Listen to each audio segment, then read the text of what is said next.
covering every county. This is your statewide newscast, Arkansas Today. Good afternoon, I'm Mallory Brooks. Thanks for joining us for Arkansas Today. We begin with breaking news out of Franklin County as the sheriff, Anthony Bowen, has been indicted on 3 counts involving a federal civil rights case for punching several inmates. This morning, Bowen was called before Magistrate Judge Mark E. Ford at the Fort Smith Federal Courthouse. According to the indictment, Bowen is facing 3 counts. Bowen allegedly punched an inmate several times in the head while they were in the squad car. The second count claims he pushed an inmate to the floor, then grabbed his hair and beard. The third count states he struck an inmate in the head while the inmate was handcuffed to a bench. Bowen has pleaded not guilty. His bond set at $5,000. Now to Hempstead County, where human remains have been found in a wooded area just outside of Hope. The sheriff says some men were checking on their deer feeder Sunday afternoon when they located the remains off Highway 174. He says a rifle was also found at the scene. Investigators say the remains appeared to have been there several years and were found in an area where 59-year-old Joseph Coward was reported years ago. The human remains was found on property previously owned by a person who was reportedly missing back in 2012, May of 2012. The Arkansas State Crime Lab is working to positively identify the remains and cause of death. Jonesboro police arrest a man after getting a call about a suspicious person near a business. Police say they responded to D&W Outdoors last Friday, where the complainant said a suspicious man was walking inside the store while bleeding. When officers arrived, they found Daniel walking around. Daniels was wearing 2 pairs of pants, one with a security tag still attached. During a search, officers found 1.5 grams of cocaine on him. Allen was arrested and booked into the detention center for shoplifting and possession of a controlled substance. New fireworks over impeachment are expected on Capitol Hill today. The House Rules Committee will meet to lay out the guidelines for the debate that will precede tomorrow's historic vote. This as some Democrats who plan to vote for impeachment feel the heat from voters back home. NBC's White House correspondent Peter Alexander has the latest.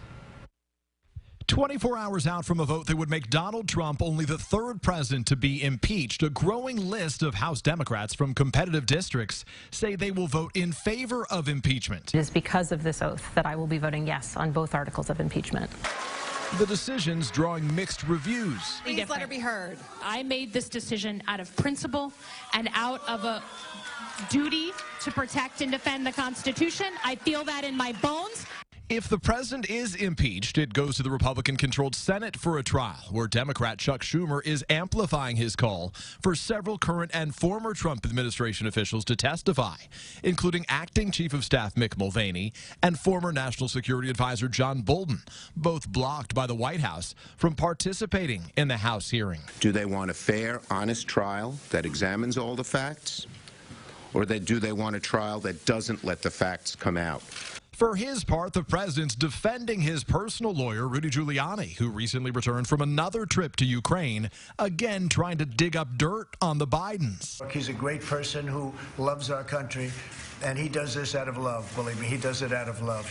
Overnight, Giuliani providing new details about his role in the ousting of Marie Yovanovitch, the former U.S. ambassador to Ukraine, a key witness from the House impeachment inquiry, telling the New York Times he briefed the president a couple of times. I do not understand Mr. Giuliani's motives for attacking me. And while last month Giuliani told The New Yorker, I believed that I needed Yovanovitch out of the way, adding she was going to make the investigation difficult for everybody, Giuliani said this last night about his role in the so-called smear campaign on Fox News. Of course I didn't need her out of the way. I forced her out because she's corrupt.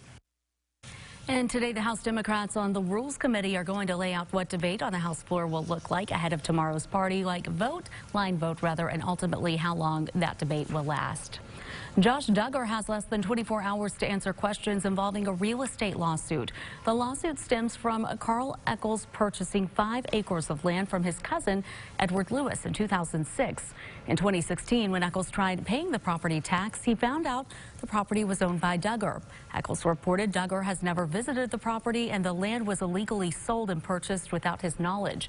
The judge set a deadline of 4 o'clock today, 4 p.m. today, that is, for Duggar to answer the question or be issued a body attachment similar to an arrest warrant for failure to appear. When we ask questions during this process. We just need clear answers so we can move forward with the case. So we're happy with the outcome. It's a small piece of what we have to do going forward, but we're happy with the outcome. The next court date is for the trial on April 27th. We're getting a new look at some of the short-term goals for Fayetteville's 71B corridor. The city held a meeting to discuss the plans. The project has been broken up into short, medium, and long-term goals. Phase 1 of the project will include the design of College Avenue and School Avenue, among other items. To have additional review time and an opportunity to ask more in-depth questions than we would normally do at a city council meeting, and just have an opportunity to issue a recommendation of approval or not. City Council member Sarah Marsh said she wants to make sure the corridor helps accomplish long-term goals for revitalizing Fayetteville. Some parents in Union County can now mark one thing off of their Christmas list for their kids, and that is a bicycle. They come with nothing but with a new set of wheels, of course not for themselves, but for their own little loved ones, with help from Walmart and community members. In just a matter of days, enough money was collected to give away 25 bikes for free, but in order to get the bike, there had to be a need, something the mayor says is giving back to those in need. Everybody's not in a position for Christmas to do what they want to do for their children, and that's no disrespect to anybody. All of us go through things, but if you're in a position to give to somebody and make sure that they'll be able to give their children a wonderful Christmas just like you can. If you weren't able to donate for the bike giveaway, the mayor says not to worry. She'll be hosting a mayor's ball on December 28th with all of the proceeds going to a local organization. Coming up, there are always fresh ideas like